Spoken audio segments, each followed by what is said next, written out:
know what Hosanna means, mga kapatid? I think the time na ang Panginoong Hesus is papasok po sa Jerusalem po, mga kapatid. At ang lahat ng mga balaban ng mga tao noon is nilatag nila. Masana, Hosanna, Hosanna. Ibig sabihin, papalad po ang lumalapit sa pangalan ng Panginoong Hesus. We are singing this song. We have to know na sa gabing ito, mga kapatid, we are in the midst of the presence of the Lord. Mapalad ka, natagpuan ka sa presensya ng Diyos. Dinarahan ka natin, mga kapatid, na mayroong gagawin si Lord sa gabing ito. Mayroong gagawin si Lord sa gabing ito.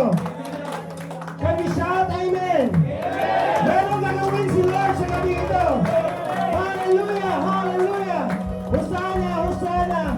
Hallelujah! Hosanna! One more time. In the highest, let the King be lifted up. Let the King be lifted. One more time, let the King be lifted up.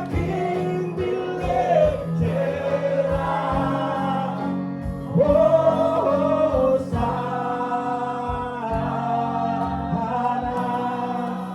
One more thing, mga kapatid. Alam niyo po ba kung saan may taas ang Panginoong Hesus? And every time na managumpay tayo sa lahat ng mga sitwasyon. Kasi at that time, ang dami pong pinagaling ng Panginoong Hesus. Ang patay, binuhay. Ang mga bingi, nakadinig. Ang mga bulag, nakakita. Yun yung time, mga kapatid, na ang pangalan ng Diyos ay naitaas. Now, sa gabing ito, kapatid, ang nais niya may taas ang pangalan niya. Hindi lang, it's more than a worship, but it's an encounter that desire the Lord. Nais ka namin may encounter sa gabing ito, Panginoon. Hallelujah! Sino gusto may encounter si Lord? Hallelujah! Father, in Jesus' name, let your Spirit fill this room. Let your glory manifest. Hallelujah! Na makita namin ang iyong kaluwalhatian. Lord, sa gabing ito, meron kang paguri na buhay. Meron kang pagkanagumpay yung Panginoon. Meron kang mga sakit na pagalingin. Meron kang i-restore. Meron kang pintuan na buksan. Lord, sa gabing ito, panghawakan namin. In Jesus' name, Amen. Amen. Tayo ba mo po? Praise the Lord. Hallelujah. Amen.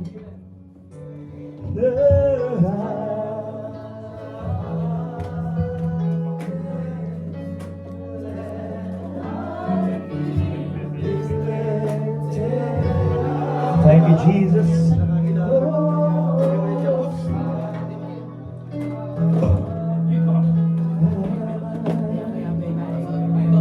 Amen.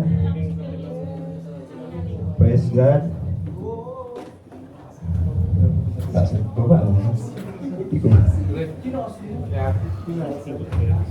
Praise the Lord. Amen. Let's settle down, mga kapatid. Praise God. Praise the Lord. Sinong pinagpala sa gabing ito, mga kapatid? Hallelujah. Praise God.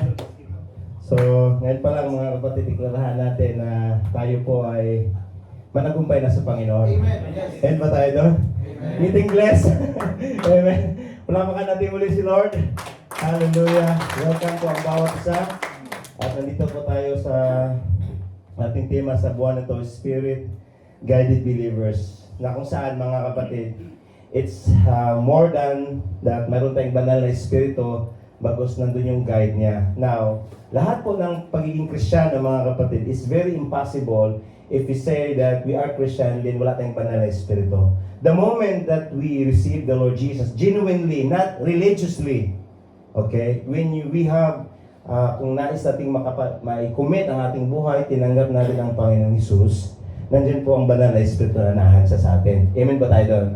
It is what the Bible says, that we have the Holy Spirit of God. Now, kalamitan din na tayo po ay pinahan ng banal na espiritu, yun naman yung guidance, yung wala niya sa atin. Bakit? Because sometimes we choose to walk in our own ways.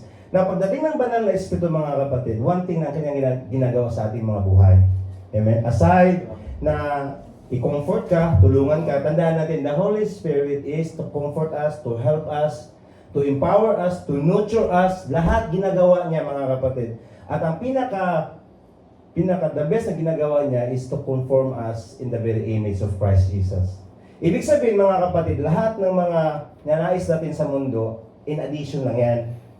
Amen? Kasi ang pinakanais niya, lahat tayo ay maging kawangis ng Panginoong Hesus. Na ikaw at ako ay makita si Kristo sa ating buhay. Kasi doon pa lang, mga kapatid, lahat po ay posible. At maging sa gabing ito, kasama natin si Lord. Amen? At anumang mga daladala natin, kapatid, whatever it is, tandaan natin, when the Lord is there, when the King of Kings is there, everything is possible. Amen? It depends on how you believe it. Nasa sa atin lang kung paano tayo mananampalataya. Kaya sa ating mga buhay, there's a lot of Christian nowadays, they have the Holy Spirit but they don't have the guidance of the Holy Spirit. Kaya ito ang pag-uusapan natin ngayon, mga kapatid. Gaano po ka-importante na bilang mananampalataya, I am guided by the Holy Spirit. It means, the Holy Spirit is God. Amen? Amen po ba? Amen. Isipin mo, mga kapatid, just think of this.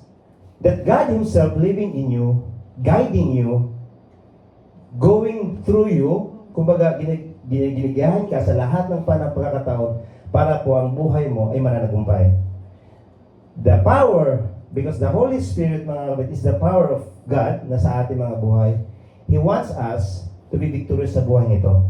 Na si Lord, hindi lang concern, amen, sa buhay na darating, na kung saan lahat tayo ay malangit. Lahat, gusto natin malangit. Amen? Gusto ba natin malangit? Amen.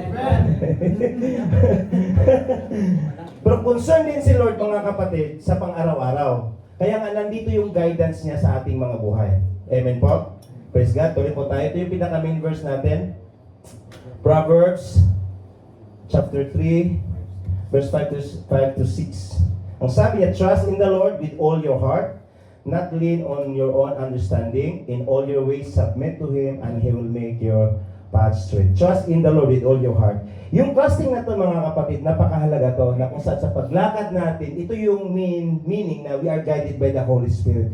Trust it with all your heart. Ibig sabihin, wala pong reservation. Wala pong, dito muna ako mag-trust kay Lord sa salvation ko, from dito sa aspecto ng trabaho ko, hanap buhay ko, o pamilya ko, is hindi muna. Yang sinasabi dito, trust in the Lord. If you are guided by the Holy Spirit, ibig sabihin, we have to trust Him with all our heart. Nagmumula sa puso, bilang sa nguso, mga kapatid. Nakikita sa bilang pagkatao. At ang sabi niya, lean not on your understanding. What does it mean, mga kapatid? Yung lean not understanding, huwag kang manangan sa sarili mong karunungan. Yan po sinasabi niya. Or it means that you have to set away or set beside yung kaunawaan mo patungkol sa paglakad. Kasi in some point, kapatid, ang paglakad natin sa Panginoon is iba yung principles ng mundo. Just for instance, bibigyan ko kayo, mga kapatid. Marami pong principles kay Lord. Di ba, ang sabi doon sa kay Elijah sa balong babae, isa sa mga example, mga kapatid, is ang sabi ni Elijah na, bigyan mo na sa akin yung kainin mo, tapos sila na mo provide. Sa ating kaisipan, mga kapatid, paano mo ibibigay yung last na kakainin po para sa man of God? So very illogical pagdating sa Panginoon. But dito, pag sasabing trust in the Lord, kapatid, is nandun yung pagtitiwala natin that we rely on God alone sa lahat ng aspeto ng ating buhay. Isa sa pinaka-example yan, mga kapatid, when we trust in the Lord, is ginawa siya example sa isa sa scholar na i-picture mo yung isang sundalo na nahuli po sa conquering nation. Di ba, minsan noon is nahuhuli yung mga nagko-conquer sila, mananakop. So, i-example mo yan, mga kapatid, yung isang sundalo na nahuli sa mananakop na bansa, na kung saan you are trusting your life sa kawat kahabagan sa nananakop sa'yo. It is the same way on how we trust the Lord. Kumbaga, you are helpless in the some point. Kasi mayroon naman tayong pagtitiwala sa Panginoon. Walang problema yun. Pero minsan, nanangan tayo sa sarili ating kaalaman at karunungan. Lumakad tayo sa sarili ating desisyon. Kaya nga, ang sabi niya, in all your ways, sa lahat ng kaparaanan mo, submit to Him. Ibig sabihin, submission is to acknowledge God. Yung pagka-Diyos niya sa ating mga buhay. And ang sabi niya, and He will make your path straight.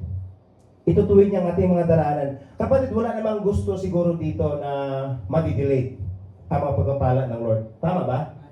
Gusto natin na on point ang blessing ng Lord. Gusto niyo ba ma-delay ang mga pagpapala ng Lord? Kasi may mga times sa biblical mga kapatid na kahit pinangakuha ng Panginoon, hindi sila nakakatanggap. Tandaan natin yan na. Now, ang sabi niya that He will make your path straight. I'll give you example. Sino yung gusto na uwi kayo sa Pilipinas tapos ang dami yung stopover? Walang gusto. Gusto nating direct flight. Dito, ang sabi ng Lord that He will make your path straight.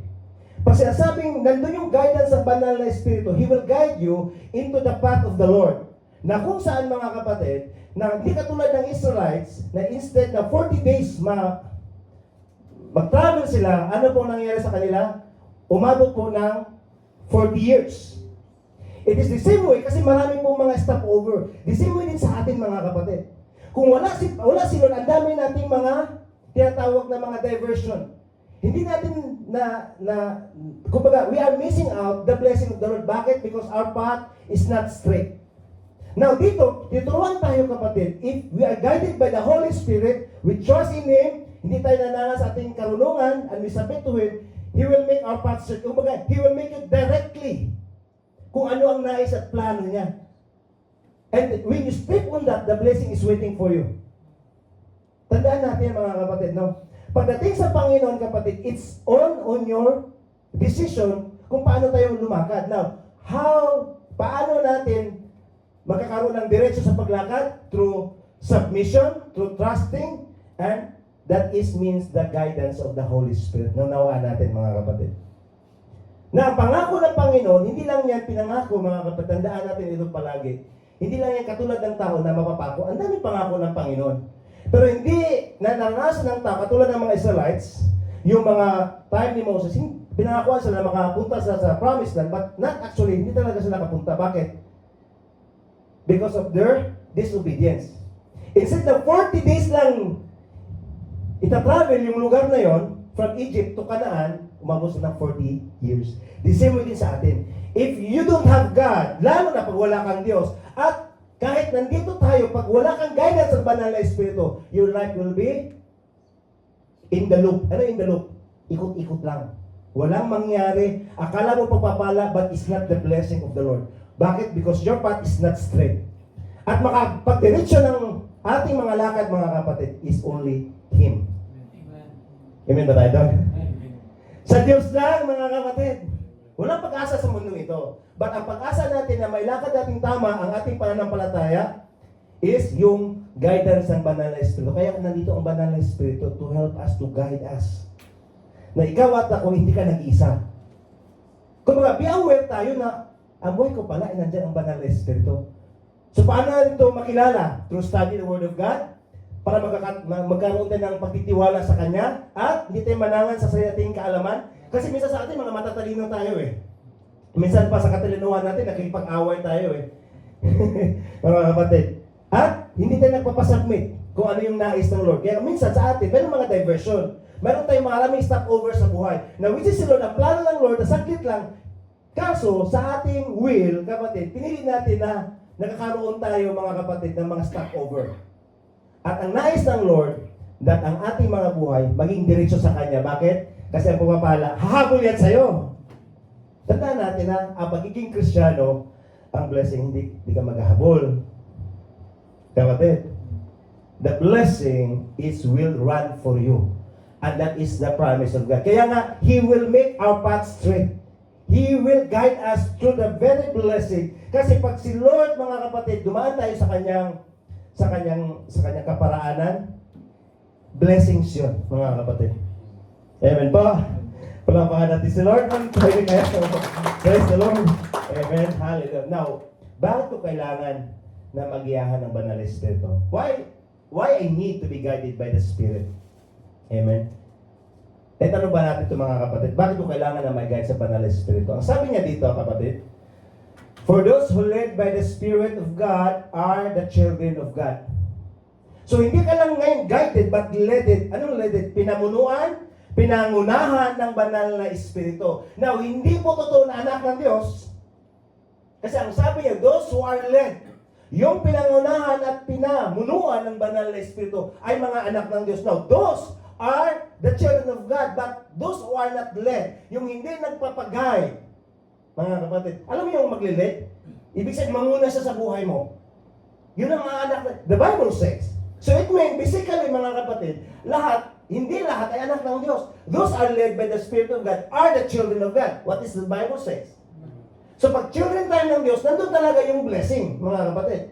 At pag anak tayo ng Diyos, mga kapatid, you have the rights to claim what the Bible says. Just guided ka ng Banal na Espiritu eh. Not just only guided, kasi pwede mo lang guided na manguna ka, pero nandyan siya sa likod mo. O sa tabi mo. Pag sabing led, ibig sabihin, siya ang paunahin mo. At yan ang nais ng Lord sa atin. Na manguna siya sa atin, mga kapatid, para mananagumpay tayo. Para ang ating daraanan is diretsyo. Kasi ang daming mga offers sa mundo. Ang daming distraction sa mundo. Minsan, hindi natin mamalayan. Trabaho, overtime, lahat yun ay okay, mga kapatid. But the thing is, yun ay nakapagpapalayo sa ating pananampalataya, pagpapalayo sa atin sa Diyos, manalangin na po kayo.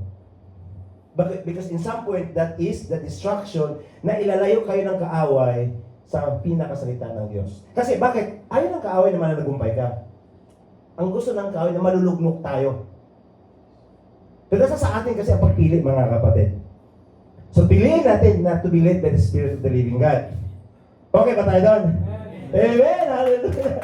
Okay, dito tayo, mga kapatid. Now, very good example. Pag-usapan natin those who are led by the Holy Spirit. I-picture out natin ang parable na to. So, very familiar sa parable of the wise and foolish virgins. Amen? The parable of the handmaiden, mga kapatid.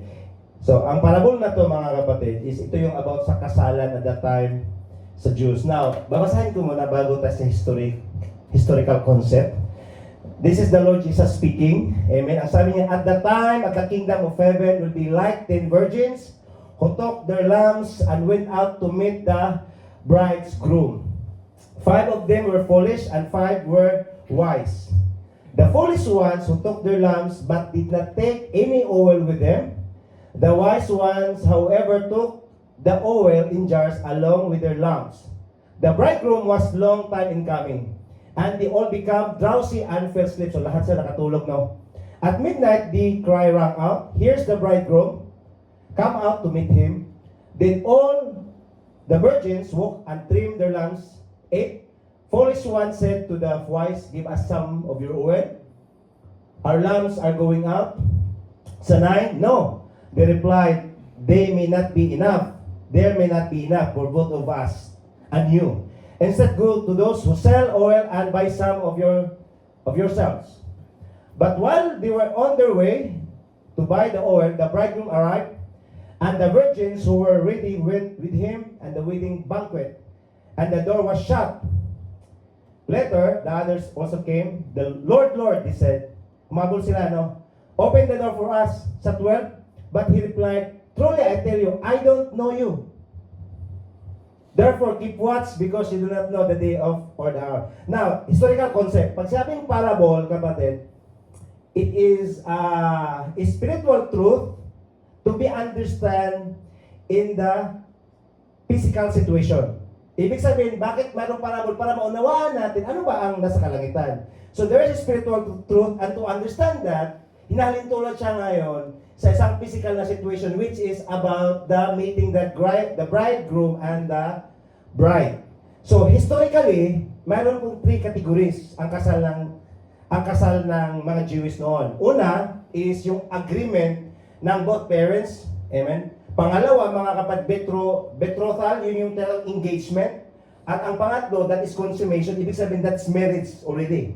Now, ang nangyayari doon, mga kapatid, kung pasin natin, is ang bridegroom, yung sa last na stage, pupunta siya unannounced doon sa bahay ng brides. At yung mga handsmaiden doon, kumbaga yung mga bridesmen, pag marinig nila na may parating na, sa labas po sila mag-aantay.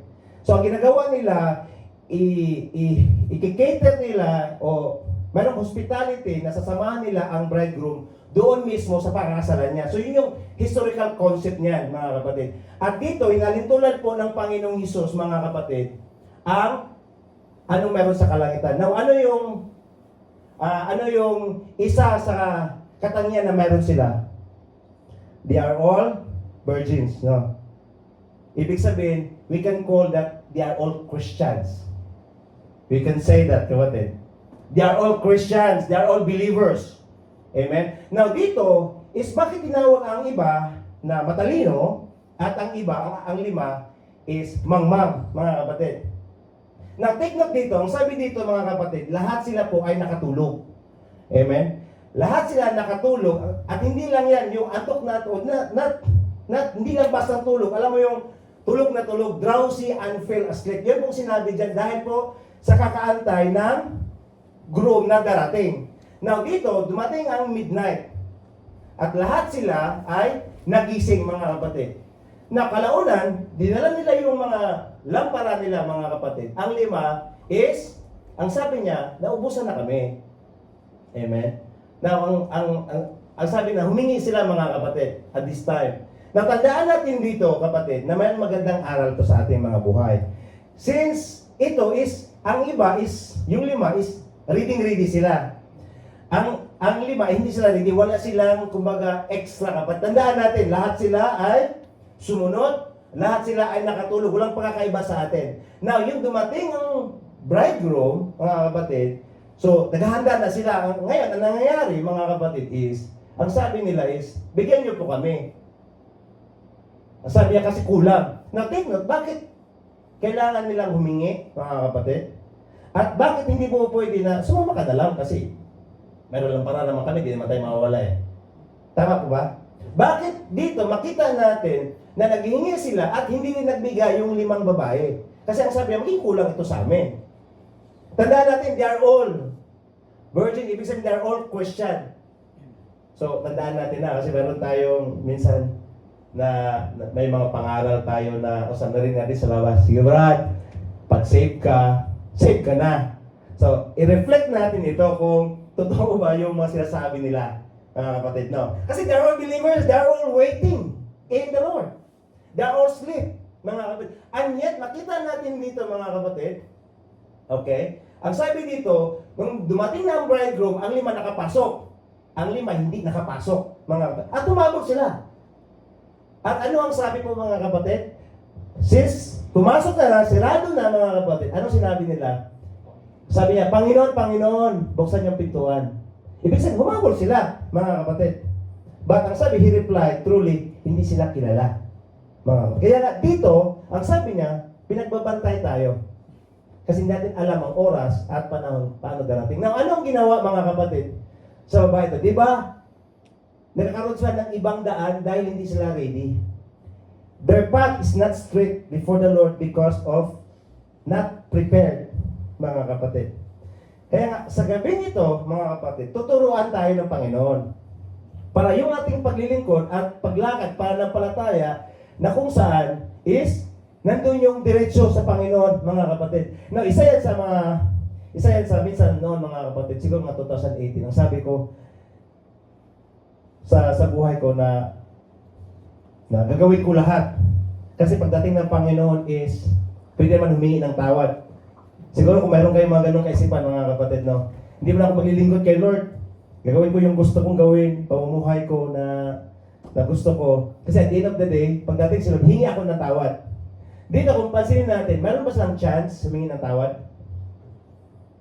Actually, humabol sila eh. Hindi mo po niya, Brad, humabol ka lang sa Panginoon. Hindi po, mga kapatid.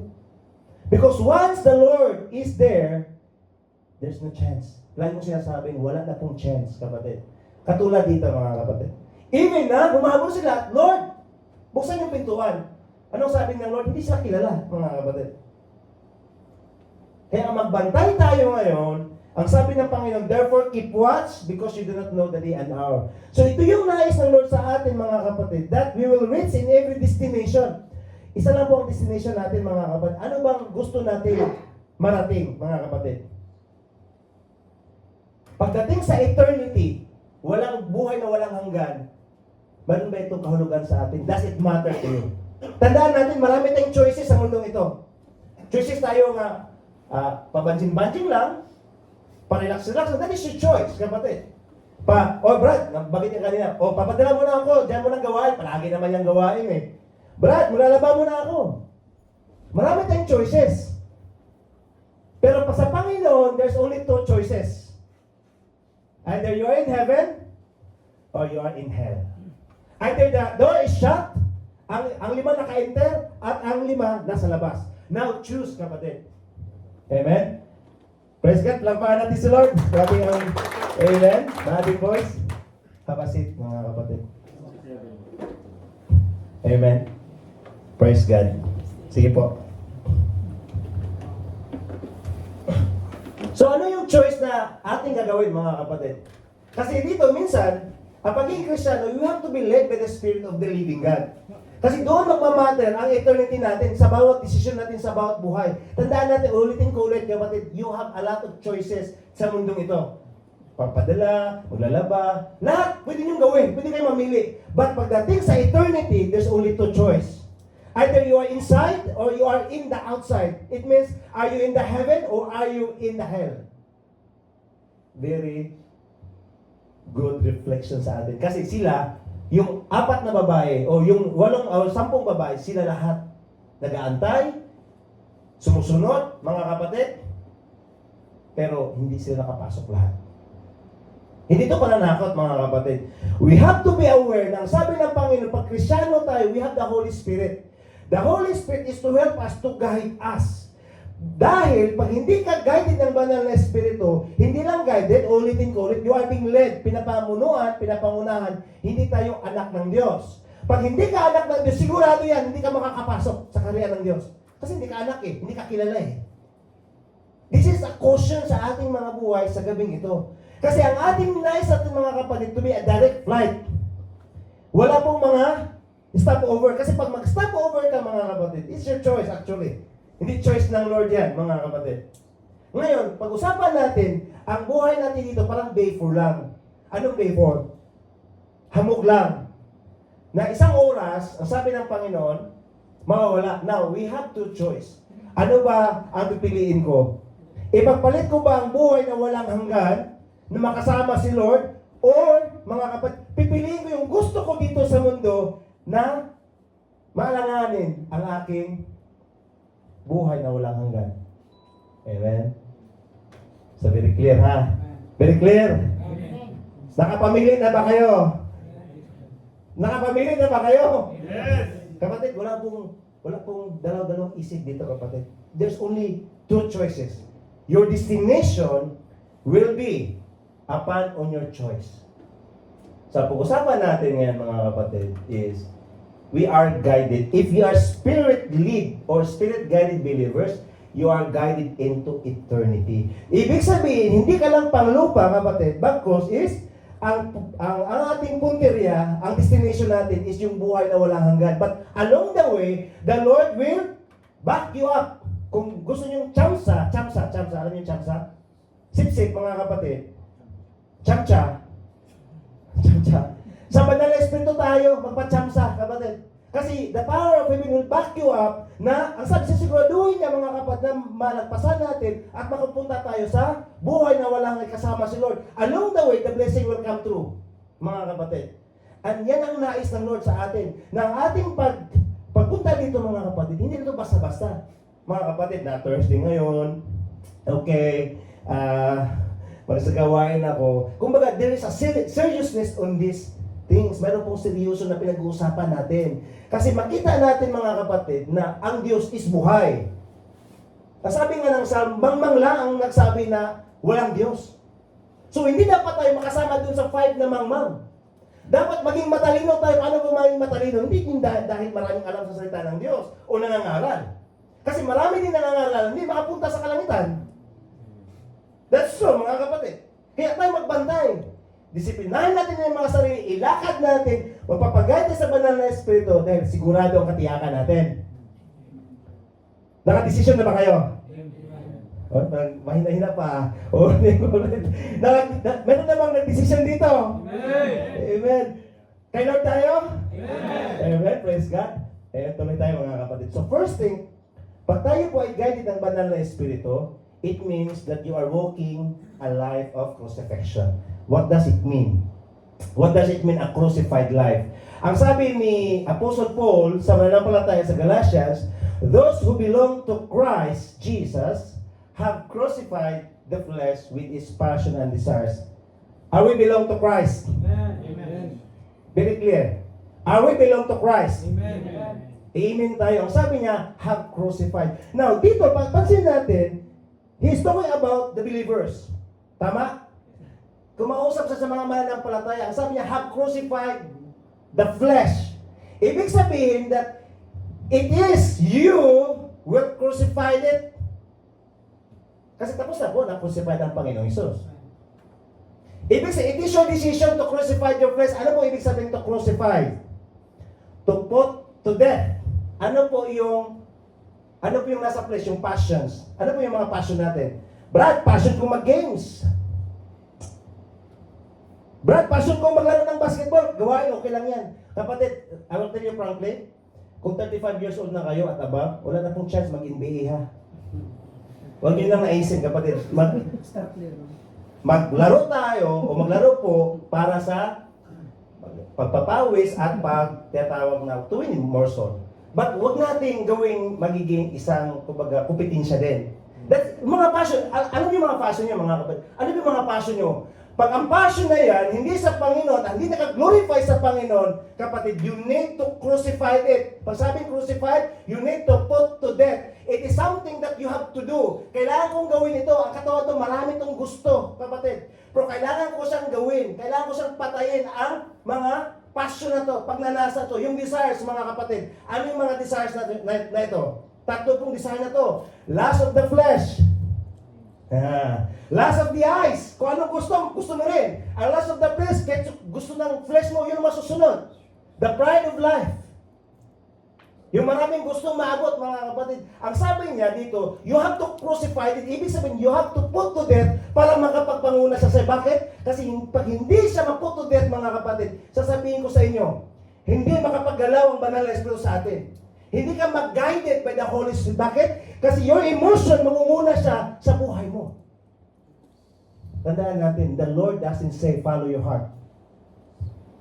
Di ba, minsan, pag nagkakaroon kayo ng mga emotion dyan o mga sitwasyon, Brad, ano ba sinasabi ng puso mo?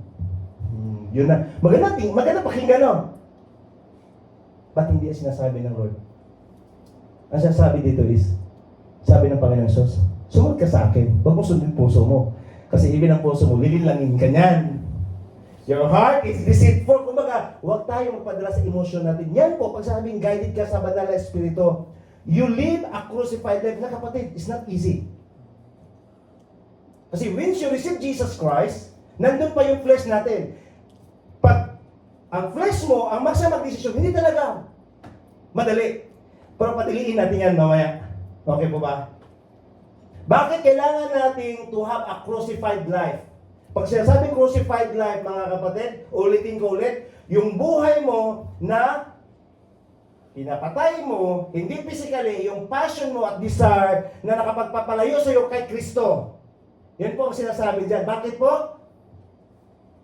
Anong sinabi dito? The virgins woke up and trimmed up their lamps, and foolish one, and said twice, give us some of your oil, our lamps are going out.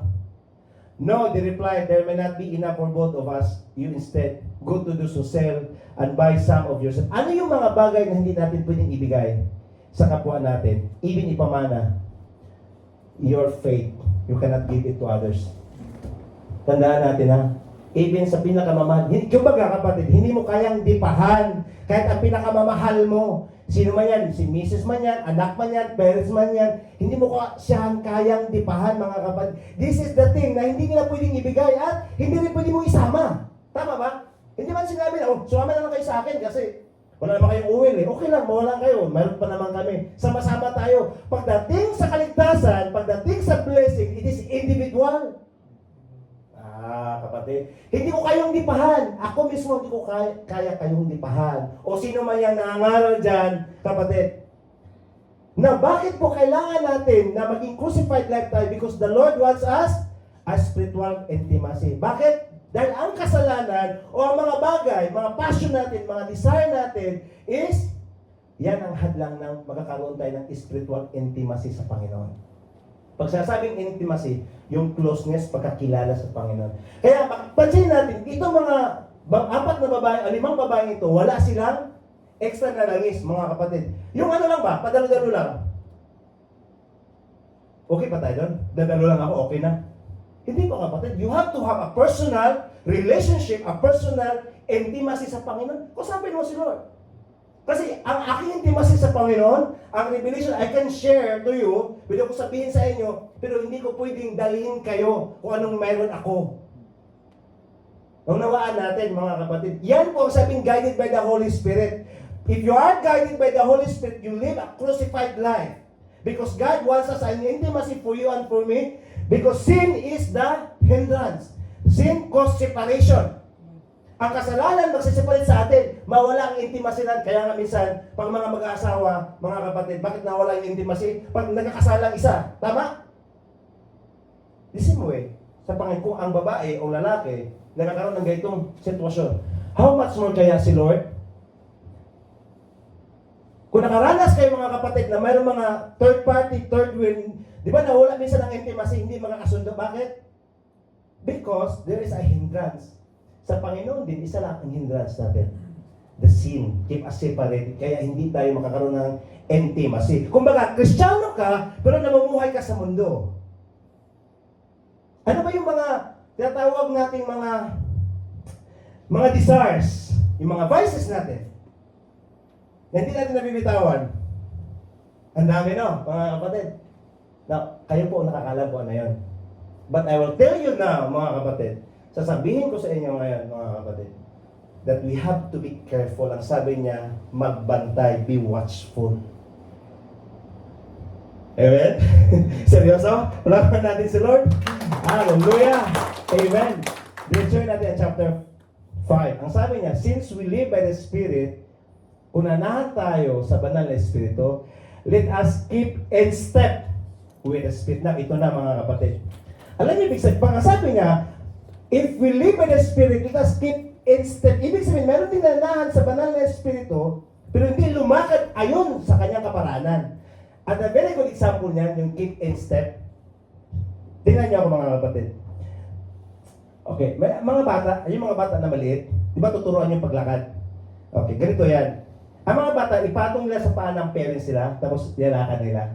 Yan po ang keep in step, ha? Hindi ikaw yung masusunod, kaya nga, guided by the Spirit is a life of agreement with the Spirit. Hindi ka mag-agree kung anong gusto ng laman mo. Hindi ka mag-agree kung anong gusto ng mundo. Kung anong gusto ng mga trending, mga kapatid. Kung gusto ng TikTok o viral, hindi ka makipag-agreement doon. Makipag-agree ka ngayon in the way of the Spirit. Kaya nga, ang sabi niya, ni Apostle Paul, kung namuhay kayo sa Espiritu, di lumakad din kayo. Ibig sabihin, keep in step with the Spirit. Kumbaga, you have to put your life, kasi marami po tayong, okay, ganito yan. We have the Holy Spirit. Tama? But minsan sa atin, the Holy Spirit doesn't have you. Hindi ka nahawakan ng banal na Espiritu. Bakit? Because you do not agree with His ways. If you are guided by the Spirit, to eternity, your life must be in agreement. Kumbaga, nakikita sa gawa. Kasi our actions speaks louder than words. Kapatid, does my life now is an agreement with the very Word of God? Am I keep in step with the Spirit of the living God? Keep in step. Lakad. Kapatid. That it means. Kasi mayroong mga kilala si Lord, pero hindi sila kilala ng Lord. Di ba? Sabi ng 5 babae, Lord, Lord. Ibig sabihin, they know the Lord. They believe in the Lord. But does the Lord knows them? Kilala ba sila ng Panginoon? Na sa gabi ito, siguraduhin natin na kilala tayo ng Lord. Kaya ang purpose bakit tayo nandito mga kapatid? Na maging kilala tayo na, kasi hindi talaga lahat kilala. I am telling you, biblical yan. Kapatid. Huwag mo natin hanapin yung mga blessing. Hanapin mo na dito yung sigurado tayo sa buhay na walang hanggan. Kasi susunod yung blessing eh. Kaya lang, sabi dito, our life, if you are guided, example, paano ko malaman na I am guided with the Spirit? Your life must be in agreement with the Spirit, with the living Word of God. In agreement ang pamumuhay natin. Lalo na, pag yung kasama nyo, hindi pananampalataya, doon sa mga trabaho nyo. Amen? Madali naman kasi in agreement, pagkasama dito, masaya po mga kapatid. This is the practice. Practice ito. Pero yan po ang magiging application pag kayo na lang. At yung kasama nyo is hindi mananampalataya. Crucified life, life with agreement with God. Okay, ano sabi niya sa 25? But while they were in their way to buy oil, the bridegroom arrived. The virgins who were ready went with him at the wedding banquet, and the door was shut. Later, the others also came. So sumunod sila, no? Humabol sila.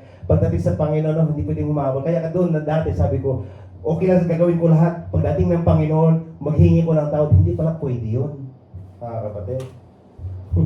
Hindi pala pwedeng ganun ang style ng pamumuhay natin. Na magpapakasal ako sa buhay ngayon. Kung darating si Lord, Lord, sorry Lord. Kung 50-50 na, saka ka pa magsasorry. Ang sabi dito, the Lord said, ang sabi nyo, then the others came. So, sumunod sila, humabol sila. Pero kaso lang, there's no chance. Walang chance, di ba? Ang sabi na, Lord, Lord. So, kilala nila si Lord. And, ang sabi niya, open the door for us. Now, ano bang sinasabi dito mga kapatid? Spiritual obedience. Ibig sabihin, kung alam na nila noon, mga kapatid, kailangan nila, kasi hindi nila alam kung kailan darating yung groom, tandaan natin, dapat prepared sila. Hindi ka dapat ay pabanjing-banjing na Kristiyano, okay lang dyan, dito tayo, masaya dito. Dapat meron tayong spiritual obedience na kung saan we are following kung ano ang sinasabi at pinapangarap sa salita ng Diyos, o otherwise, you will miss it out, kapatid. Masasayang. Kasi lahat sila nag-antay eh. Lahat sa sumunod eh. At humabol pa. But at the end of the day, there's no chance, mga kapatid. Spiritual obedience kailangan natin. Hindi po pwede, kapatid, na magdadala ko, grabe ang spiritual obedience ni Kuya Nils. Dadala ng hindi po ganun ang spiritual obedience. Ang kailangan papasundin natin, yung totoong ikaw. Na sumunod ka, kahit mayroon nakakita na kapatiran o walang nakakita na kapatiran. Bakit? Kasi si Lord nakakita sa iyo eh. Actually, kapag huwag kayong matakot ha. May makita siya kapatiran, gumagawa kayo. Kasi wala naman kaming ano eh. Dapat mas matakot eh sa Diyos. Kasi minsan kasi iba kasi, nandiyan sila Kuya Nas, tago natin itong mga ano. Sa akin mga, okay lang. Kay Lord, okay ba sa Kanya? Spiritual obedience, mga kapatid. Ang kailangan. Hindi lang pakitang tao. Na sumunod lang tayo para makita na sumunod tayo. Sumunod tayo, mga kapatid, may nakakita man o walang nakakita. Okay ba tayo doon? Amen. Hallelujah, amen? Lapit na mga kapatid, victory. Okay.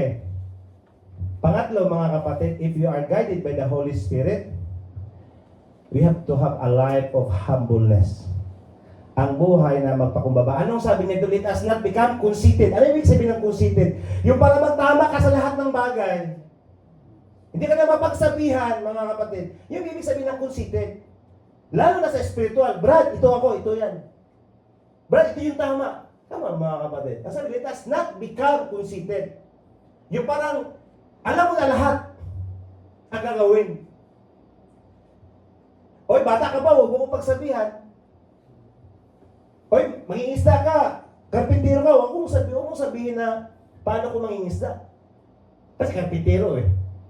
Yan ang pagiging conceited, mga kapatid. Yung taas ang tingin sa sarili. Lalo pagdating sa spiritual. Mga kapatid. Kailangan tayo magpapatawag ng titles. Now, ang sabi niya, let us not become conceited and provoking. Anong provoking? Yung hindi napagsabihan, ayaw o nakipagtalo at ayaw, mga kapatid, na matalo sa usapin. Yun yung provoking. Yung provoke each one by your discussion. Marami ba tayong gano'n, mga kapatid? Kaya may mga times kung hindi i-fight, kapatid, wala tayong makipag-argue. Lalo na pagdating sa salita ng Diyos. Mga kapatid. Ang sabi niya, let us not become conceited, piling magaling, provoking yung ginagalit mong isa, at envying. Anong envying each other? Inggitan no? O si Kuya meron ganito, ganun din ako. Envying yan eh. Yan ang sinasabi dito, mga kapatid, a life with humbleness. Kung saan ka tinawag ng Lord spiritually, doon ka maglingkod. Ngayon, may time kayo na tatayo dito, okay, praise the Lord. Pero huwag niyo pangarapin kasi bakit po? Minsan, marami pong testing ang nandito, mga kapatid. You have to desire, okay, mangarap ka, but mga kapatid, ang dami pong testing, akala nyo lang ha, mga kapatid, lalo pag mga nangangarap, ang daming testing, mga kapatid. Ang daming dumaraan ng mga pagsubok. Siguraduhin ko yan sa inyo. Kasi hindi lahat, mga kapatid, tandaan natin ha.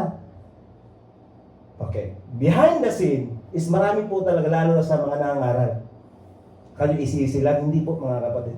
Easy nyo titingnan, pakikinggan, but the story behind. Kaya tandaan natin, we invading each other. Kung anong meron ka, dapat maging kontento tayo. Huwag yung gawin mo lahat para makakaroon ka ng mga bagay-bagay. Pagdating sa Panginoon, spiritual giftings, ihingin mo ka sa Panginoon, mga kapatid. Pagdating naman sa mga material, yung mga needs lang, huwag naman yung wants. So, ang dami po pwede natin pag-usapan dyan. Now, is your life is a life of humbleness. Yung humbleness, at tinatawag dyan mga kapatid, is, pag-usapan natin dito. Okay, ang sabi niya, Jesus replied, I tell you, I don't know you. Therefore, keep watch. Because you do not know the hour and day. Alam mo yung time na wala kang alam sa araw ng bukas? At ang palagi mong inaasahan kung ano yung kalooban ng Lord. Katulad ni Abraham. Ang sabi ng Panginoon, okay Abraham, pumunta ka doon sa Canaan. May binigay ba siyang GPS doon? Sundan mo itong GPS. Wala po. Daily, natitiwala po si Abraham sa guidance ng Lord. Now, pagdating niya doon sa Canaan, famine po. Tama po? Na paano sa ngayon mga kapatid? Ano ang mangyari? Magreklamo kayo, Lord, pinadala mo ko dito, Lord. Famine pala, tagutom pala eh. Nagreklamo na. Now, si Abraham, hindi siya nagreklamo. Nagbantay siya palagi sa pangunguna ng Panginoon at he trusts the Lord, mga kapatid. So ano kailangan natin pag sasabing you have a life with humbleness? Spiritual godliness. Hindi lang physical na pagiging, okay, yung godliness ba, yung magbibihis ng magdadala ng Bible para makadiyos. Hindi po ganun ang makadiyos, mga kapatid. Ang pagiging born again Christian, nakikita sa gawa, pananalita, pag-iisip, at pagsabuhay. Spiritual godliness, mga kapatid, kawangas ka ni Kristo the way sa pamumuhay natin. Kasi lahat tayo will be conformed in the very image of Christ Jesus. Romans 8:29. Na sa atin, hindi sabihin na, oy, makadiyos siya dahil best friend siya ng Panginoong Isus, nagsasamba siya palagi. Kasi marami nagsasamba, hindi kilala si Lord. Amen, totoo ba yan? Marami nagsasamba, hindi kilala ang totohanan si Lord, mga kapatid. So dapat, paano tayo makilala si Lord, mga kapatid? Encourage yourself, magaling po kayo sa mga gawain, sa mga Bible study, sa mga discipleship, mga kapatid. Sa mga kumbaga, habang mayroong pagkakataon kayo, ilagak niyo mga sarili niyo sa mga gawain na ito. Bakit? Kasi dito tayo magkakaroon ng pagbabantay. Hindi pagbabantay, hindi matutulog, mga kapatid ha. Ang sabi niya, therefore keep watch, yung spiritually mo awake ka sa Panginoon, but patay ka sa desire ng mundo. Kasi minsan sa atin, buhay na buhay sa mundo eh. Pero sa Panginoon, buhay naman, nalulumbay. Pagpasikpol, tara! Pag-uwain,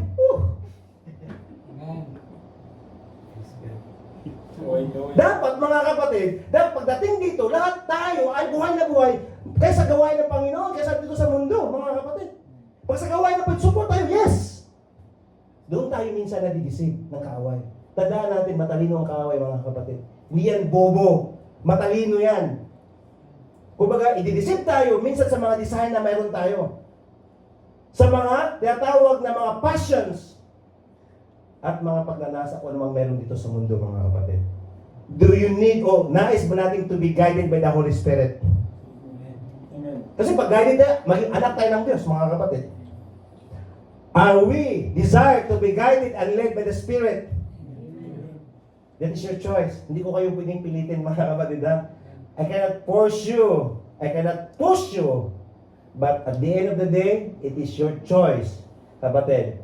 So summary, to be guided by the Spirit is a life of crucifixion because kailangan ng Lord sa atin is a relational, to have a spiritual intimacy, a life in agreement with the very Word of God, because God wants a spiritual obedience, and a life with humbleness that turns to godliness, mga kapatid.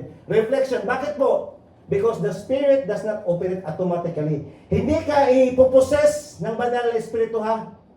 I-empower ka niya na gagawin ang mga bagay na yon. Kaya nga, ang banal na Espiritu, kaya sabi ni Apostol Paul, hubarin mong lumang pagkatao, suotin mong bagong pagkatao, ibig sabihin, you have to decide. Actually, kapatid, the blessing, the Deuteronomy said, the blessing, pagpapala, sumpa, buhay, kamatayan, is your choice. Hindi po choice ng Lord. Tandaan natin, ha? Kasi minsan sa atin, mahal ka, bahala na si Lord sa araw ng bukas. Actually, mayroong katotohanan na yun. But, ang mga desisyon mo ngayon is mayroong apekto sa dating na araw ng bukas. Now, anong desisyon natin? Kasi the Spirit does not operate automatically. Hindi ka ngayon gagawing robot ng banal na Espiritu, lumakad ka dito. Hindi po ganun, mga kapatid. Ang nais niya dito, mga kapatid, that we have to be intentionally. Ano ibig sabihin ng intentionally? Yung sadyain, gustuhin ang pagsunod sa Panginoon. Hindi yung mag-ano pa si Kuenas o mga kapatid. Maganda po yung magpapaluap, no? O palagi yung ulitin, mas maganda na kayo po magpapaluap sa sarili nyo. Kuya, papasundo na ako. Anong oras? Dapat ganon, mga kapatid. Yan ang guided ng banal na Espiritu. Yung inspired, mga kapatid. Hindi mag-aantay na mayroong magpapaluap. How if kapatid kung walang magpapaluap? Sige nga, mga kapatid. Hindi na makakadalo. Walang magpaparemind. Wala namang bago dito. Ano ang gagawin natin? Kasi sunod, mga kapatid, yung umalis yung mga disciple niya, 70, I think, hindi niya, bumalik ka dito, wala pong gano'n, ha? Read it. John chapter 6. Hindi po nagbibig si Lord, bumalik ka dito. Ipapaliwanag ko sa inyo yung sinasabi ko. Hindi po gano'n, mga kapatid. Pagdating sa Panginoon, either you choose to follow or not. It's up to you at the end of the day. The same way sa ating mga buhay, mga kapatid. Kaya nga palagi ko sinasabi, dito, lahat tayo dapat magkakaroon ng attachment kay Lord. Kahit dito, wala tayong attachment. Bakit? Kasi at the end of the day, pumunta kayo doon sa magbabakasyon kayo o sa lugar man. Mga kapatid, but the important is the constant connection natin sa Panginoon, and that is the guidance of the Holy Spirit sa atin. Now, pagdating sa banal na Espiritu, mga kapatid, hindi ka talaga niya ipapahiya. Hindi ka talaga niya, mga kapatid, at the end of the day, papanagumpayan ka niya. Pero kailangan lang, ang sabi dito, conclusion na. Palapakan natin si Lord. Amen. Ano ang sabi ni Apostle Paul? For you live according to the flesh. Ano according to the flesh? Yung gusto ng laman mo, yung passion mo, na gagawin mo, mga vices mo, that is flesh. Yung gusto mo na, okay, normal po, mapapagod magpahinga, no? Pero hanggat kaya, akin na, palagi itong sinasabi sa pamilya mo, hanggat kaya yung ilakad, kahit pagod kayo, o umulan man, ilakad nyo. Kasi you are not living under your flesh. Hindi ka dapat mapadikta sa flesh mo. Kasi if you are dictated by the flesh, ang sabi ito, you will die. Now, ang die na yan, it is spiritual understanding. Pag sabing you will die, you are separated from life itself, from God. Separate ka sa blessing, separate ka sa healing, separate ka sa breakthrough, and even so, you are separate from eternal life. Now, ang sabi niya, but if you, by the Spirit, kung namumuhay ka, sa pamagitan ng Espiritu, and, meron siyang sinasabi, you put death, the deaths of your body. Anong deaths ng body ito? Yung anong gusto ng katawan na to. Lahat, mga kapatid. Alam niyo yan. Kasi kayo may mga kahiligan din eh. Lahat tayo may kahiligan. Anong gusto niyan, mga kapatid? Pag you put to death, yan po siya sabing crucified life.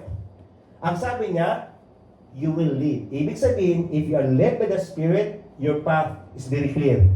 You have a victorious and eternity, kumbaga, ang maging Kristiyano, sa kabila ng sitwasyon, sa kabila ng pagdidisiplina sa katawang ito, masayang tunay.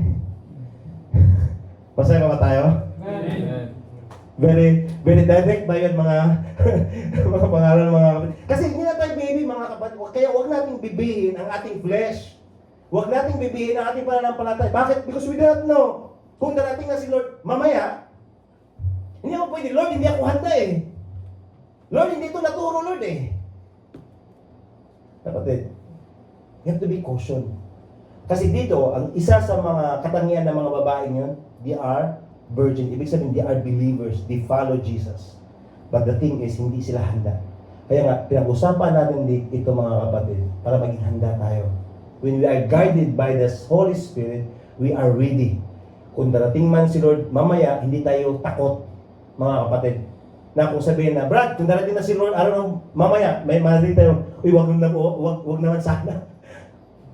Ano mga ganun eh. Brad, kung kukunin ka ng Lord, Brad, handa ka na ba? Uy, wag naman sana, Brad.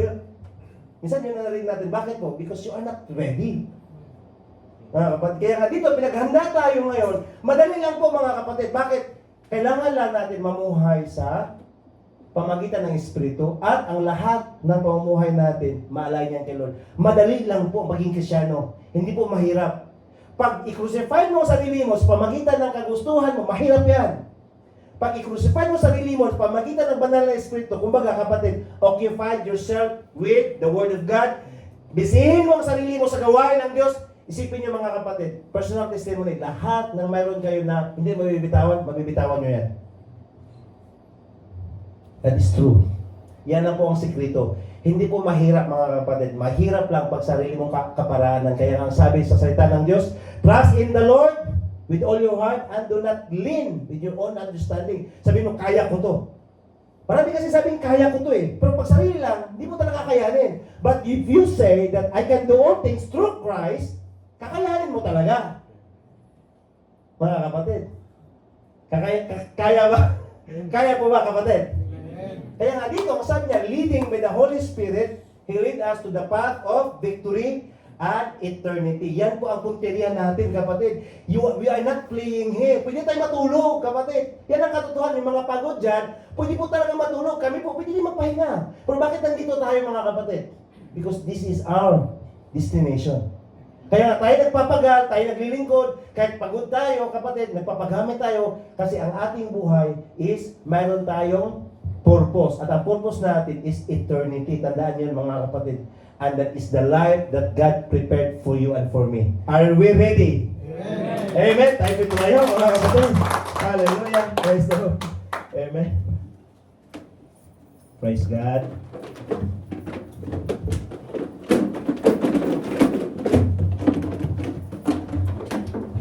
Thank you, Jesus. We give you praise.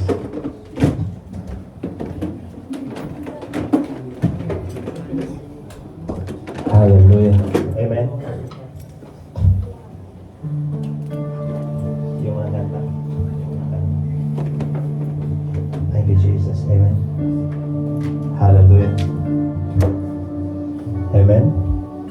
Praise God. Thank you, Jesus. Hallelujah. Amen. Let's worship the living God. Thank you, Jesus. Hallelujah. I-reflect natin, kapatid, that our life is very short. Even dito sa Saudi Arabia, napaka-ikli lang ang buhay at time natin. Since nandito man tayo ngayon, natagpuan tayo sa presensya ng Diyos, ito na natin. Gusto mo siya kapatid. Give it all to the Lord. Yung mga nandyan pa sa puso natin, sa buhay natin, ang nais ng Lord ay surrender mo yan. Hindi ko naman kaya tayong baguhin, kapatid. O walang sino man kaya pwede magbago sa atin. Even ang sarili mo, kapatid, hindi mo kayang baguhin yan. But isa lang ang may kapangyarihan na pwede magbago dyan.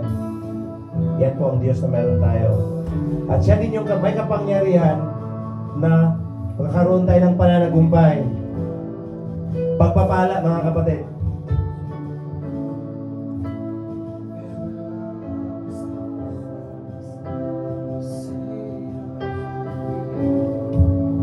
Hallelujah. Thank you, Jesus. Thank you, Jesus. Hallelujah. One more time, let's worship the living God. I worship you, my God. I worship you, my God. I love you. I love you. Forever I will sing.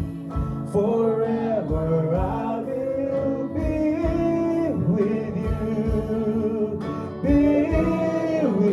puso makasama si Lord. Hallelujah!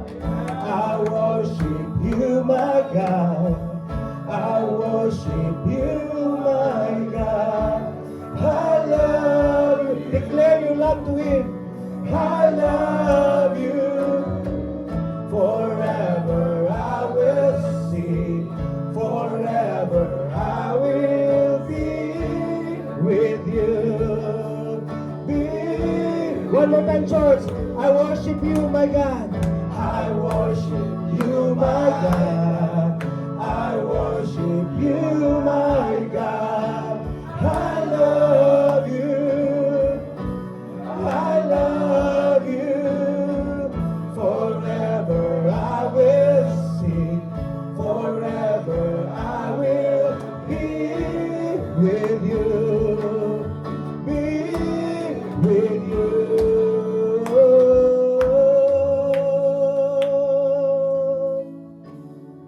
Ang nais ng Lord, mga kapatid, na makasama tayo sa Kanya. May inahanda si Lord para sa'yo. Sa araw ng bukas, even tayo lilisan sa mundong ito, mga kapatid. Now, ang nais ng Lord sa atin, hindi mahirap ang pagiging Kristiyano, kapatid. If you decide right now, pag magdesisyon ka ngayon, Lord, bibitawan kong lahat ng hindi ko mabibitawan ang mga vices ko. If you declare it in your mouth, kapatid, right now, may gagawin si Lord sa buhay mo. May gagawin si Lord, mga kapatid. Tandaan natin, your life has a purpose. Kung bakit ka nakakasama ngayon dito, kung bakit ka dinala sa Saudi, kung bakit ka ngayon, nandito ngayon sa gawain ng Lord, wala pong aksidente. Thanks God, praise God, sa lahat ng nag-imbita. Kaya, kapatid, anumang mga kabigatan, anumang mga gabos na nakapaghadlang sa atin na hindi makalakad, deklarahan mo, surrender mo sa Panginoon. Lord, I surrender everything. Ang mga vices ko, ang mga bagay na hindi nakakalungkot sa iyo, say it to the Lord, from your heart. Kung nahiya ka man, kapatid, bagitin mo sa puso mo. Kasi narinig naman ni Lord kung ano na sa puso mo eh. Just say it to the Lord. Pagkatiwala mo sa Panginoon at ang banal na Espiritu, handang-handa kanyang tulungan. Handang-handa siya, mga kapatid, na suportaran ka para sa kaluwalhati sa Diyos Ama. Basta magdesisyon ka lang. If you decide to follow Him and to live according to His word, in agreement to Him, living according to the Spirit, kapatid. Diba nais natin makasama si Lord? Kapatid, nais ba natin makasama si Lord? Right now, declare. Hallelujah. Father, in Jesus' name, Lord, by the authority in your name, anumang mga stronghold, mga gabos, Lord, in Jesus' name, wasakin mo ito, Panginoon. Mga vices, passions, desires, according to the flesh, mga envy, conceit,ness, provoking, Panginoon, in Jesus' name. Lord, ang lahat ng ito, Panginoon, I declare na malaya kami in Jesus' name. Sa gabi ito, Panginoon, we are being filled, we are being led and guided by your Holy Spirit. Lord, sa gabi ito, meron kang baguhin na buhay, baguhin ang pananaw, at baguhin ang paglakad sa pangalan mo, Panginoong Isus. Deklarahan ko sa gabi ito, Panginoon, na meron ka ng ginawang milagro sa bawat isa. Sa gabi ito, Panginoon, Lord, thank you, Lord. We are declaring that we love you. Kapatid, kung mahal mo si Lord, we are here to follow what He said. Kung anong sinabi niya sa salita niya, mga kapatid. Thank you, Jesus. Thank you, Lord. Thank you, God. Thank you, Jesus. Kapatid, anumang distraction ng kaaway na napapalayo ka sa gawain ng Panginoon, pray. Pray mo, kapatid. At ang mga bagay na hindi mo kontrolado, pag-pray mo. At ang mga bagay na kontrolado mo, now, this is the time. Kasi binigyan tayo ng Lord ng free will. A will to decide. Amen? At ang sunod, mga kapatid, the obedience and lead by the Holy Spirit, the blessing will follow. Sabi ng Lord, those who call upon your name will never be put to shame. Hindi ka papahiya ng Lord sa sitwasyon na mayroon ka ngayon. Anong klaseng sitwasyon man yan, kapatid? Naranasan nyo ng lingkod mo, ng lingkod ng Diyos. Ano mang sitwasyon na dumarating sa buhay mo,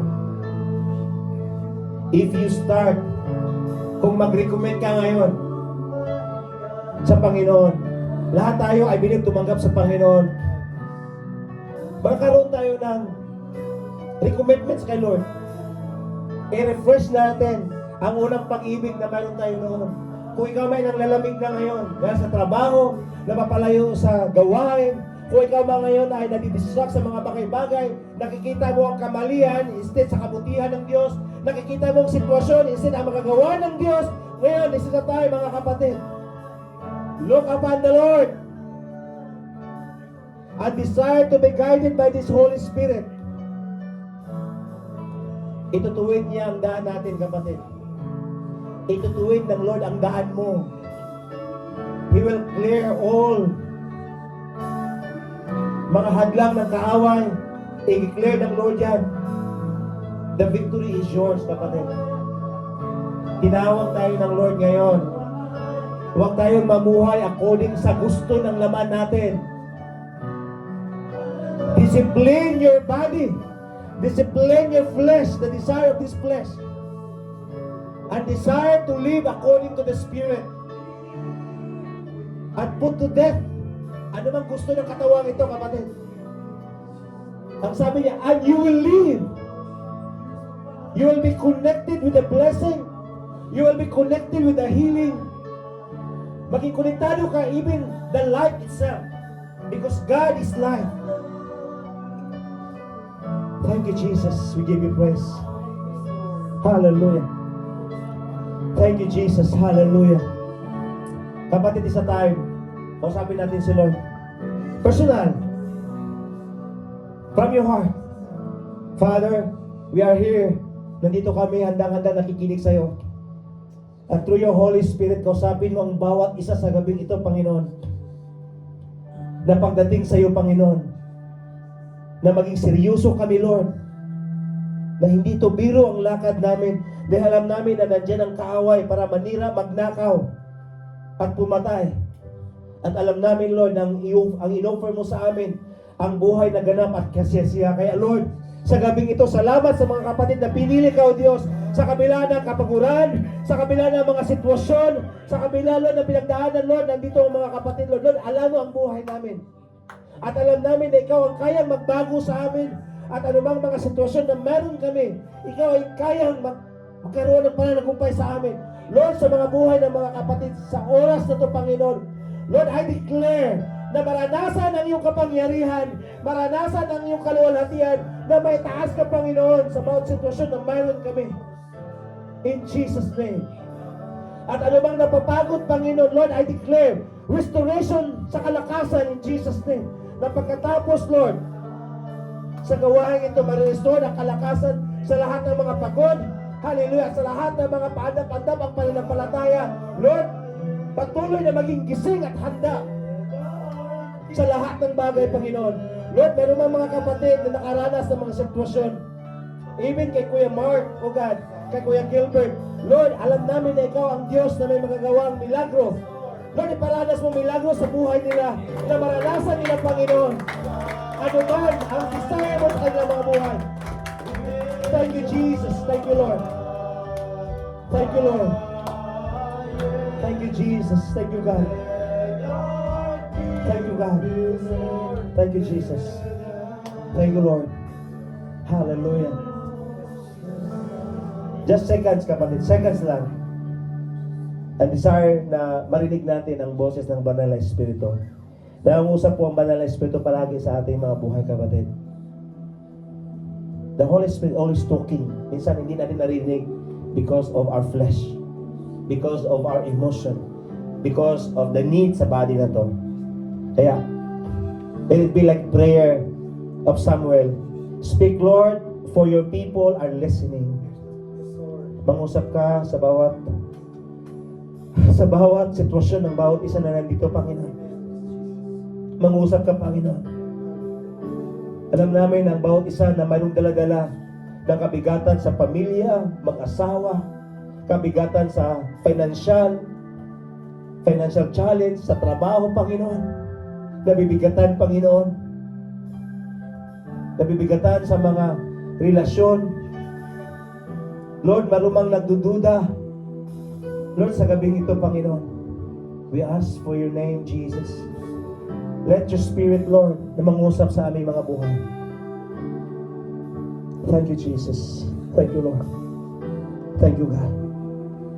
Hallelujah. Hallelujah. Thank you, Jesus. Thank you, Jesus. The very word of God, kapatid, anumang sitwasyon ang nais ng Lord, be still and know that He is God. Kung manatili ka sa Panginoon, makikita mo at maranasan mo na siya yung Diyos na buhay. Still in your heart. Instill natin sa mind ito, sa puso natin ngayon sa gabing ito. Ang nais ng Lord, be still. Manatili ka lang. If you feel like quitting, manatili ka lang. Kung mayroon kang doubt, manatili ka lang. Kung napapagod ka, manatili ka lang. Kung masakit man, mayroon kang karamdaman, manatili ka lang. At makilala mo na siya ang Diyos na buhay at mayroon siyang gagawin sa buhay mo, kapatid. Amen. Father God, Lord, lahat ng mga desire ng mga kapatid ayon sa iyong kalooban, let it be, Lord, na matanggap ng bawat isa sa pangalan ng Panginoon Jesus. Lord, sa gabing ito, Lord, that our life will never be the same again. Let your Spirit be filled. Let it flow sa aming mga puso at isipan, sa aming mga buhay. Lord, pumagitna ka sa mga sitwasyon na mayroon kami. And Lord, we ask and so expected na mayroon ka ng ginawa sa aming mga buhay. Lord, salamat sa iyong kabutihan. Salamat, Lord, sa iyong kapangyarihan. Lord, salamat sa milagro. Lord, salamat sa katugunan. Salamat sa kagalingan. Lord, salamat, Lord, ang aming mga buhay ay hindi aksidente kung kami nandito, Lord. Tapos, Lord, you have a great plan sa aming mga buhay. Kapatid, mayroong magandang plano si Lord sa buhay mo. Panghawakan mo lang sa pangalan ng Panginoong Isus. Mayroon siyang gagawin at mayroon siyang ginagawa. In Jesus' name. In Jesus' name. In Jesus' name. Amen. Hallelujah. Praise God.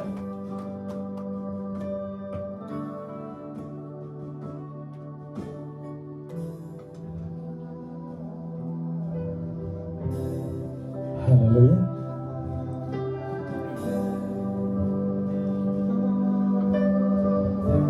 Hallelujah. Hallelujah, Lord.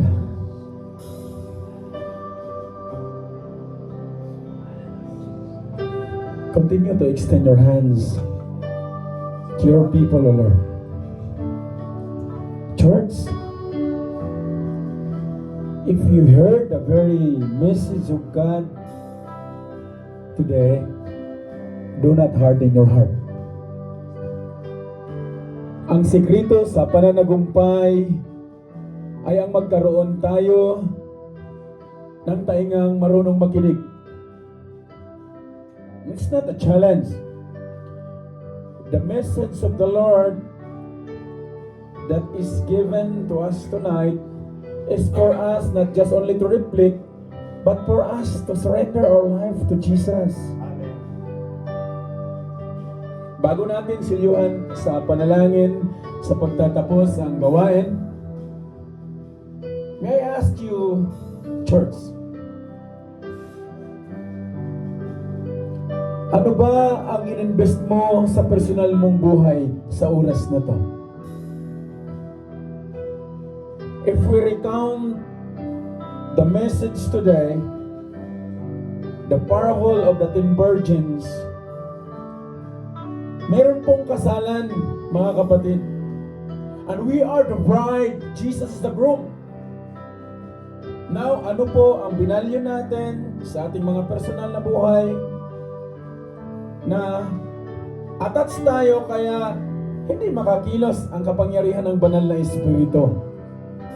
It is a picture of a choices. Many are claiming Christians, but they don't have the power of the Holy Spirit just because They have the title, but they have no submission to the will of God. Now today, praying that the very will of the Lord narinig ng bawat isa. Ang pinaka sentro ng mensahe ng Diyos sa bawat isa sa atin ngayon ay matuto tayong magpabago sa plano ng Diyos. Amen? So palakpakan natin ang Panginoon. Alam mo po, nabanggit kanina na ang Panginoong Isus hindi po siya namimilit. Nabanggit din kanina na nung ipangaral ng Panginoong Isus na ang sinong hindi kakain sa kanyang laman at iinom sa kanyang dugo, 70 po na disciples iniwan ang Panginoong Isus. Umalis. And here it comes, specific, lagi itong nababanggit, mayroon pong 12. And I do believe ngayon, more than 12 tayo, ano? Do not live hypocrites. Maging totoo po tayo, mga kapatid. Live today as last. Huwag kang mabother sa sitwasyon mo. Find yourself to live that, Lord, this is my last in the flesh. Gusto kita, Panginoon. Ang sabi ng Panginoong Isus, kina Simon Peter, kayong 12, aalis din ba kayo? Maghanap kayo ng ibang panambahan, tuktong ko lang yon. Ang sabi ni Peter, in response sa tanong ng Diyos, we have nowhere to go. Nasa iyo ang salita na nagbibigay ng buhay. In this life, church, kahit anong galing natin, kahit anong mapamaraan natin, if we have no Jesus, our life will be miserable in Jesus' name. Our life will be empty-handed. Our life will be away from the very plans of the Lord. Pag hindi po natin matutunan na ibigay ito ng buong buo sa Panginoon. Amen po? Kaya mahalaga na sa paglisan natin sa sanctuary ito, hindi po tayo narito just because na-invite tayo, nagsumikap tayo para mapakita natin na kailangan ko talaga dahil hinahanap ako. Hindi po, si Lord po ang humanap sa atin. Ano? Si Lord po ang nagtalaga sa araw na to, kaya ibinigay niya ang kanyang mensahe sa bawat isa sa atin na maunawaan natin na mahal tayo ng Lord. Amen. Ayaw niya na mapapalayo tayo. Ayaw niya na mapapariwara at kakainin tayo sa mayroon sa mundong ito. Ang gusto ng Lord na worry-free tayo at the same time ma-enjoy natin, ma-value natin ang buhay. Amen po mga kapatid, sama-sama natin siliwan sa panalangin. Father God, in the name of Jesus, Lord, you are the King of Kings and the Lord of Lords, our Jehovah, our Adonai, our Yahweh, our El Shaddai, our Emmanuel. Lord, we ask you, Lord, to bless your words sa aming mga buhay. Lord, ilagak mo ang pinakamakapangyarihan mong salita sa bawat puso, sa bawat isa sa amin, like what you said in your very word through the life of Solomon. Na huwag kaming mananahan sa sarili naming kaunawaan, but because, Lord, matuto kaming magtiwala sa iyo. We need to trust you more sa aming mga buhay, the rest of the day, sa araw na to, na ikaw ang aming pagkatiwalaan at hindi kami mananahan sa sarili naming kaunawaan, Panginoon. And in all our ways, we must acknowledge you. Teach us, Lord, to acknowledge you in every seconds of our life. Empower us, O God, by faith, na ang kalooban mo lamang ang siyang may taas sa aming mga buhay. Nang lisan namin ang gawain ngayong gabi, Panginoon. Lord, I declare blessings, I declare overflowing sa bawat isa. Marami kang gagawin, Panginoon. Hallelujah. You will break the ground, the wilderness, sa bawat mga lingkod mo, Panginoon. Ano man yung mga naging sanhi, naging dull hearing ang iyong mga anak, Lord, right now, open up the windows of heaven in the name of Jesus. Na marinig kanila, Panginoon. But apart from you, we cannot do anything. But in you, Lord, everything is possible. Because there is no any other name sent us today, here right now in this congregation. Only the name of Jesus. And the name of Jesus, it is powerful and it will give us life, church. Kaya maraming salamat Salamat sa mensahe mo, Panginoon, sa iyong mouthpiece, ang iyong lingkod, Lord, na kung saan, Lord, binless mo ng kaalaman mo, Panginoon, at siyang nabitawan sa aming kalagitnaan. All things work together to those who love you, Lord. And this is we claim by faith na lahat ng narinig namin, ito ay para sa amin, wala kaming pipiliin, ito ay para kami ay mabago, at ito ay para kami magamit ng naayon sa kalooban mo, at ito ay para mahanda kami na sa pagdating mo, hindi kami mangmang, because you said in your word, ignorance is not an exemption. Now today, Lord, bigyan mo kami, Panginoon, ng courage, Lord, not to walk by faith, not by our sight. And Lord, maraming salamat sa mga instrumentalist, ang mga ginamit ngayon sa iyong full faith, Lord. I pray that you may continue to bless their hands, their lips, their legs, Lord, as they walk by faith, O God. The same as well ang mga kapatid na galing pa sa trabaho, yung mga kapatid na mayroong mga pinagdadaanan, Lord. And I do believe by faith in the name of Jesus na sa iyo, Panginoon, walang imposible. Hallelujah. Kung paano mo binless, O Lord, si Elijah, O God. Nabanggit kanina, yung babaeng palo, Panginoon. Walang-wala po, Panginoon, ang mga naranasan namin ngayon sa mga nauna sa amin na mananampalataya na nakatala sa Biblia. But yet, you said on that very word, Lord, na nanagumpay po sila. Nagpagamit po sila by all means, Panginoon. Hindi po sila nakabase sa kanilang mga resources, sa kanilang mga narating literal, Panginoon, para masabing magpagamit. But according to your very word, out of the abundance they have, Lord, they give their life to you. Lord, I pray for this congregation na pag lumabas po ito, Panginoon, dito sa pintuan na to, their life, Lord, will serve as a servant. And you will use them, O God, to be your mouthpiece and to be a living testimony na totoo at tapat ka na Diyos na mayroon kaming tinataas sa sanctuary ito. Salamat sa Panginoon, palapakan natin ang Diyos. Maraming salamat, Lord. Hallelujah. Ikaw ang Diyos na makapangyarihan sa lahat. Ikaw ang magtalaga, Panginoon, sa bawat isa sa amin na sa buong gabing ito, Panginoon, until the day it comes by tomorrow, O God.